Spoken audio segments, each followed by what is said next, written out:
And what's next is the channeling from Adironda and Kryon. So what we'll do is a meditation before that.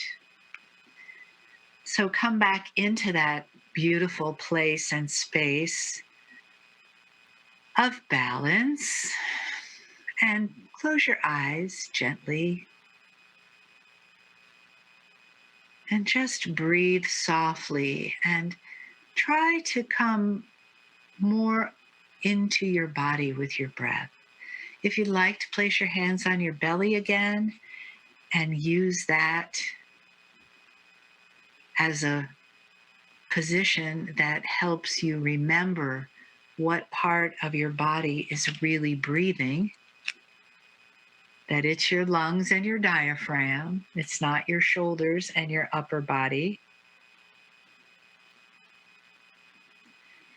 And breathe in through the nose and out through the nose, softly, deeply. And as you do, notice if there's any holding in your body, and just let that soften, let it relax.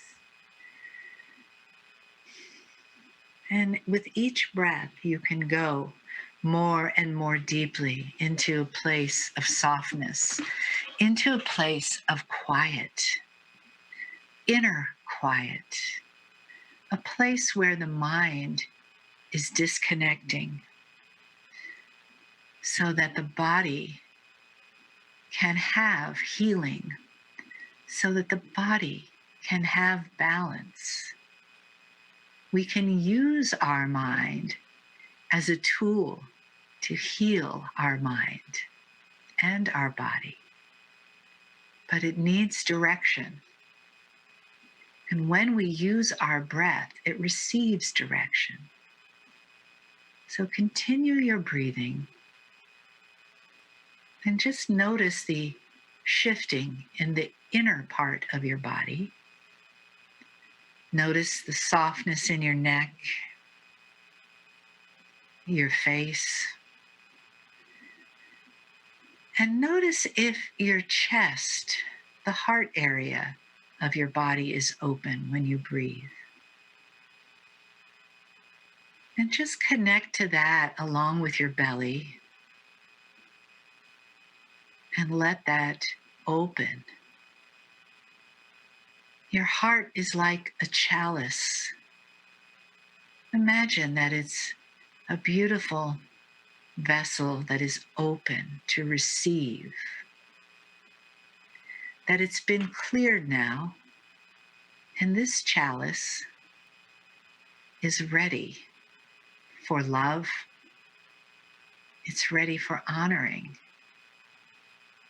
It's ready to be a part of divine communion with the source of love. Keep breathing into that place. Keep letting your body soften and turn into a vessel of receiving, a place where healing is, a place where light grows and love grows, a place where the all that is can connect to all of you, that nothing is missing, and that you are one with the source, and that you are a sacred being that is beloved, and that you do receive and resonate so beautifully in every fiber of your being, your open, soft, receptive being. Take a breath.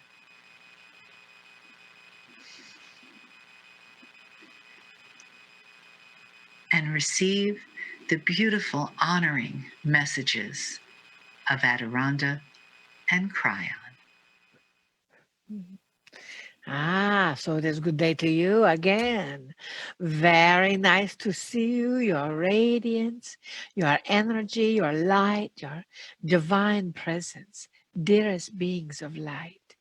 So you know the energy is just beginning to open up after we've all been cloistered inside for the past couple of months. Cloistering inside, even though it may have been an additional stress upon you, is really what this is about going inside and acknowledging that energy, that wherewithal, that flow of focus that is coming in to and through you. So as you went inside, not just inside of your home, but inside of your soul, what is it that you found? Did you find a few cobwebs that you get the opportunity to wipe out? Or did you find some bright sunny skies that the energy that is coming in is illuminated just for you? It matters not what you found. What matters is that you do something about that which you find. So those cobwebs, they represent old energies. Those cobwebs, they represent old things, old patterns, old programs, old existences that get the opportunity to be healed and released. And as they get the opportunity to be healed and released, we ask you, each of you, that we see in this virtual reality, which we love, to place your hand on your heart. Now, yes, that is what we mean.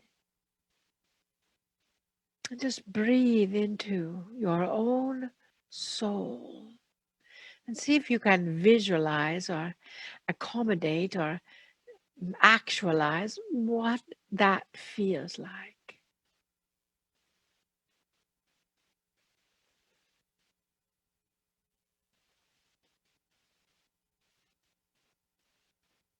So,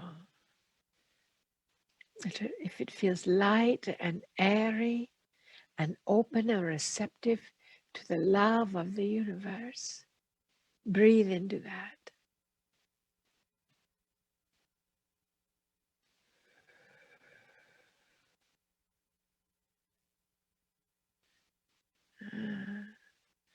If it feels a bit stuck, a bit of tromping around or cobwebby or a little too much dust in that soul of yours, let us just bring in an iridescent, angelic vacuum cleaner. We prefer the cobalt blue variety. And just visualize that vacuum cleaner pulling all that old energy that no longer serves your highest good, your highest joy, to just suck that into the iridescent, angelic, cobalt blue vacuum cleaner.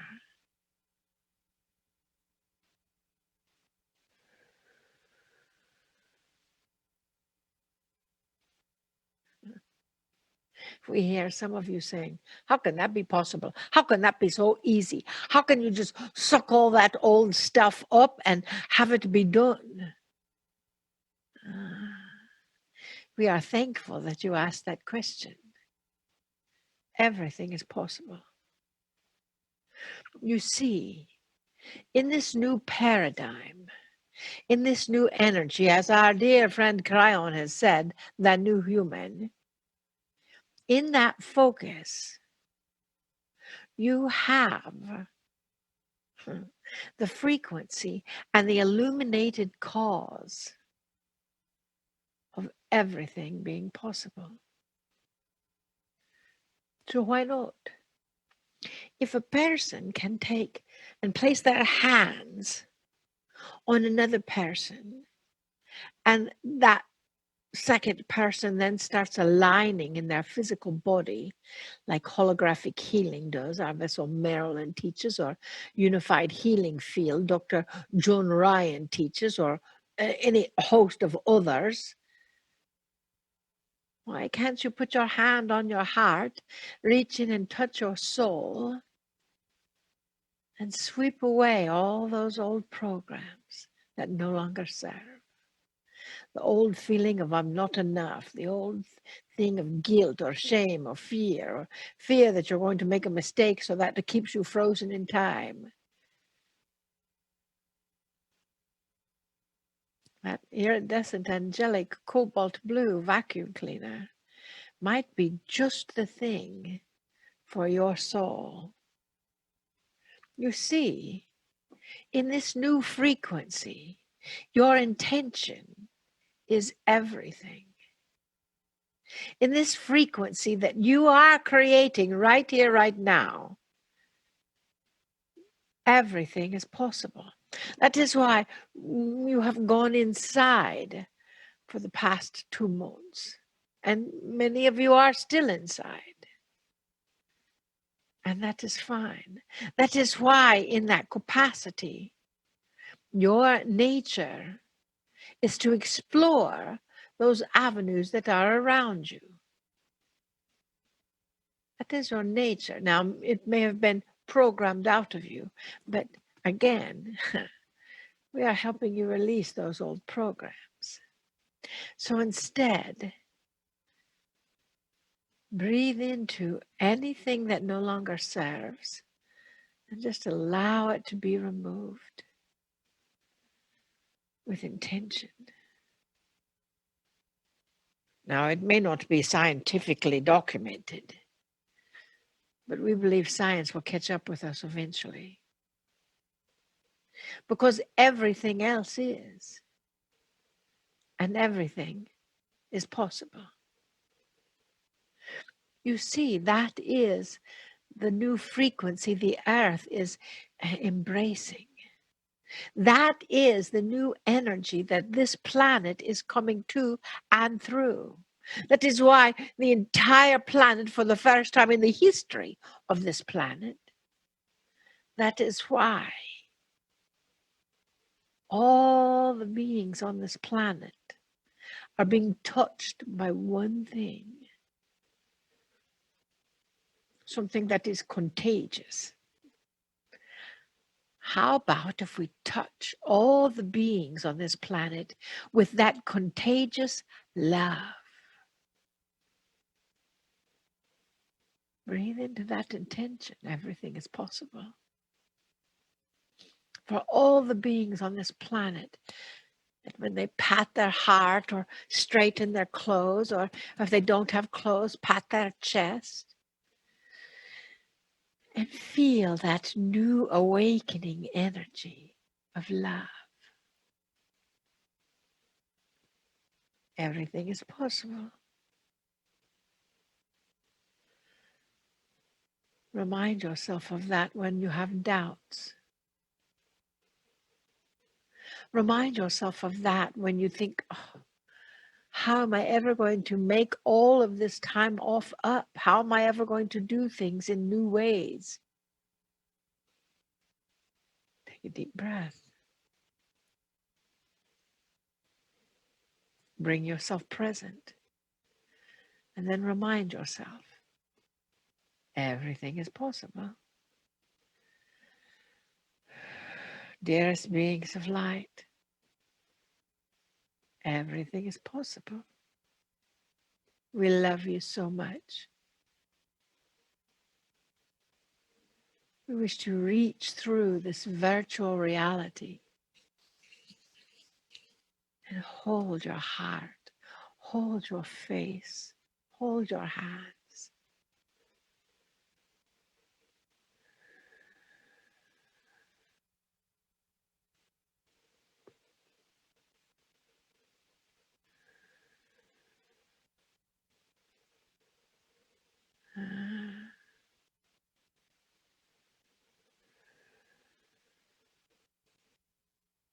After all, as you feel this, you know. Breathe into it.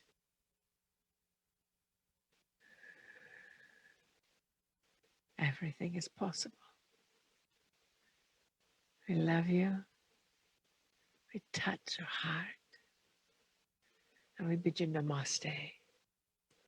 Namaste.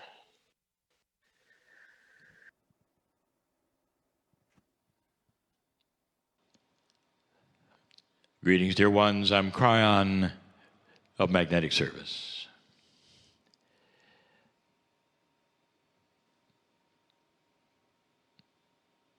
I'm aware of what is happening right now. So aware of those listening, watching, especially those in what you would call real time. You're on a media at the moment that opens itself up for so many others. And so there are those who might see this for the first time, who would never come physically to a meeting. It was the plan of these meetings in general when they began. And so the audience is different. The audience is often larger. And there are those who would come and see the channelings, perhaps for the first time. And it's very interesting to see what the perception is of what they're seeing. What's going on during channeling? Truly, what is happening? There are some who might see it for the first time who are perhaps asked to watch it, and they'll roll their eyes and leave the room. They'll say, this is really, it's not for me. It's pretty silly.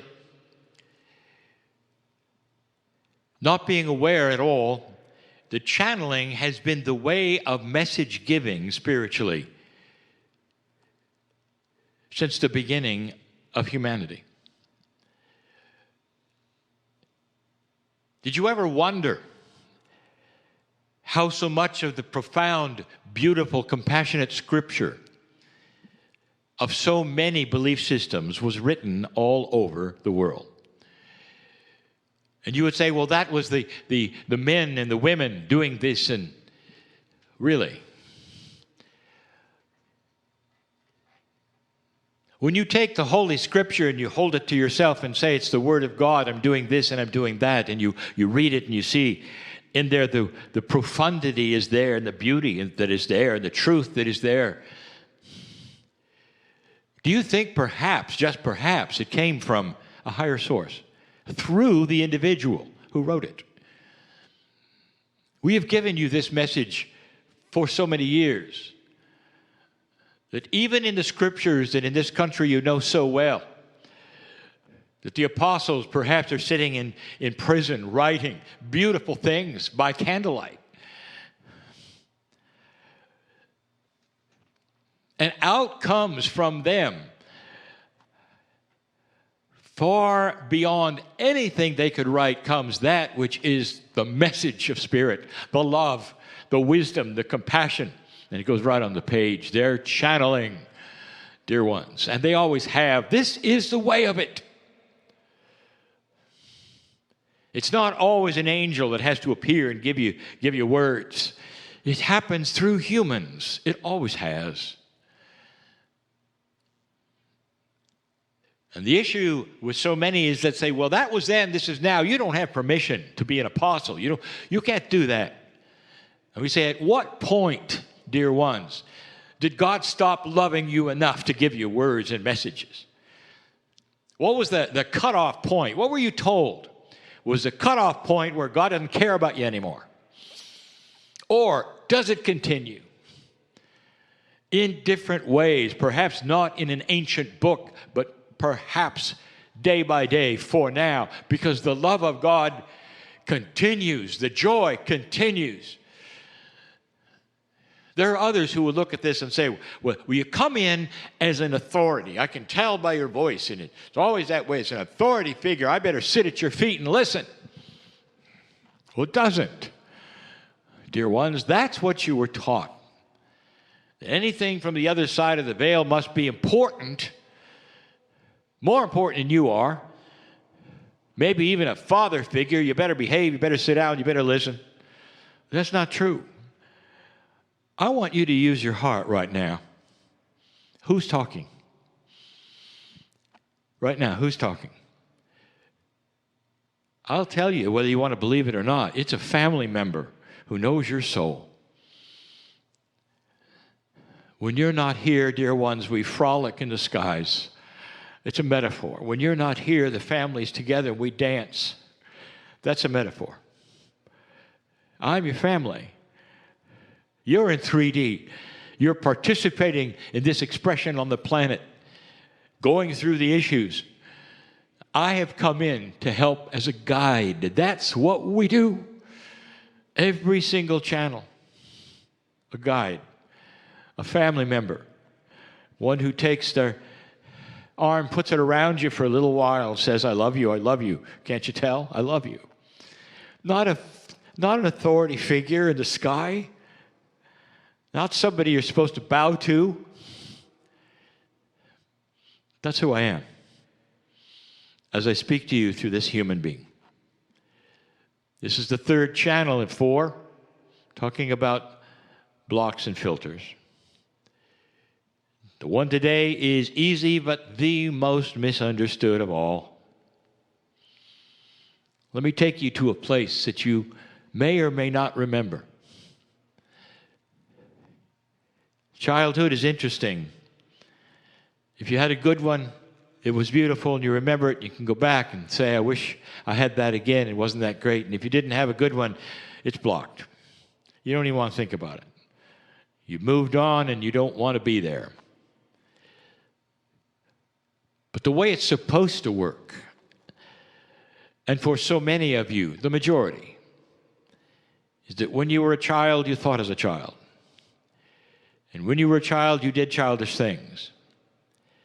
And those childish things were to dance when you wanted to dance, and to laugh when you wanted to laugh, and to giggle when no one's around. And that is called joy. You see children playing together as though there wasn't a care in the world. And as you look at that, sometimes, well, I'm glad I'm adult, I'm carrying the burdens. I'm not going to share it with them, they're too young.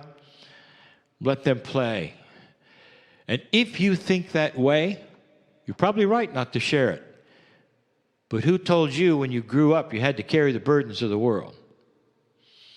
And you would say, well, that comes with responsibility. They don't have mortgages, they don't have jobs, but they don't have to worry about the things that I'm worried about. Now, it's nice to have them play. I want to tell you something, dear ones.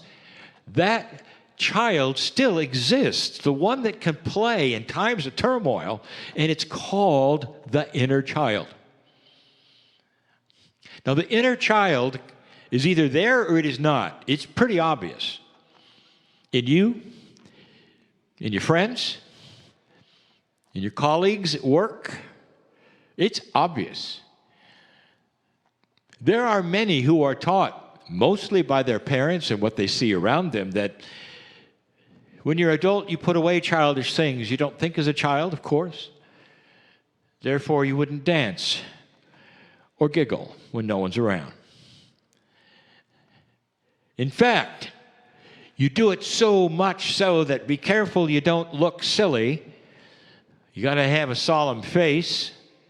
Smile occasionally when it's appropriate to smile. When you meet somebody, make sure you smile. But make sure you don't giggle much. Make sure you don't dance. It's not acceptable. You know you're an adult. So you have a lot of adults running around solemn-faced all the time, no matter what. They may laugh when they see a film or something that is a comedy or something tickles them that is outside of their own purview of their personality, but then they clam up again with solemn face. The block, I want to tell you, is the absence of joy. The block is the absence of joy. The human being was designed to carry God inside and all the joy that comes with it. That being a child is a rehearsal for being an adult. You take on responsibility, and the thing that tempers you and keeps you balanced, the thing that makes sense in your life when you have the things to think about you are now, the things that you would count on is that balance of the inner child, the one that'll dance when it wants to, even during a pandemic. The one that will laugh at themselves or even giggle a little and say, I know things don't look good, but I've got something else inside that I can claim, and that is the joy that I've learned as a child is still there. And dear ones, I'll tell you something I have said before, and you may or may not believe this. Listen to me. The ones with inner joy will live a lot longer than the solemn-faced ones. They will. The solemn-faced ones will go along with the program. They'll look at the chart, and they'll see how long they're supposed to live, and they will live that long. They bought into all of the things that a child would never do. The inner child changes your chemistry. The inner child changes your balance, the way you think, changes your consciousness, helps you get through the problems of the planet, the ones you have right now. Who are you among these? Are you the solemn-faced?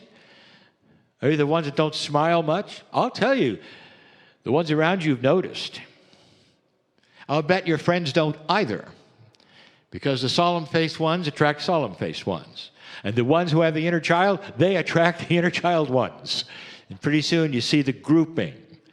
The ones that are dancing and having fun, and the ones that stand off to the side, solemn faces, and say, what's wrong with them acting like children? And those ones that act like children, the ones that have inner joy, will be around a lot longer. It's a block. Maybe you didn't really think about it. It's a block.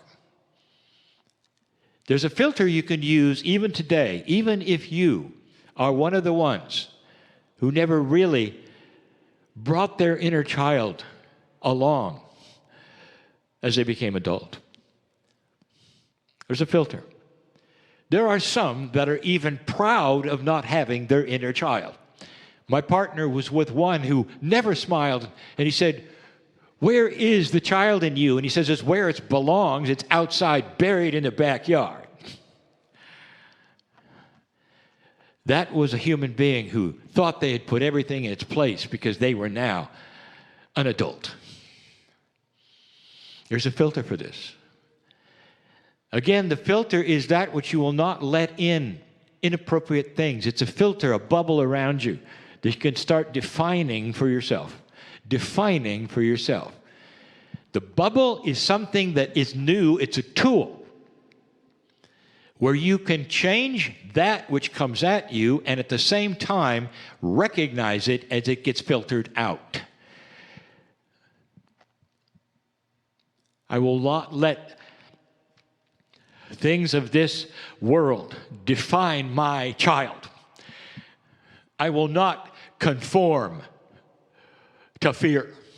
My filter will filter out any inappropriate thing and let the joy through, let the inner child through. I will giggle at inappropriate times if I want to and not have to explain it to those who glare at me because I might be a happy man or woman. That filter is mine to have, and I will recognize things that might change it coming my way. I will see for the first time myself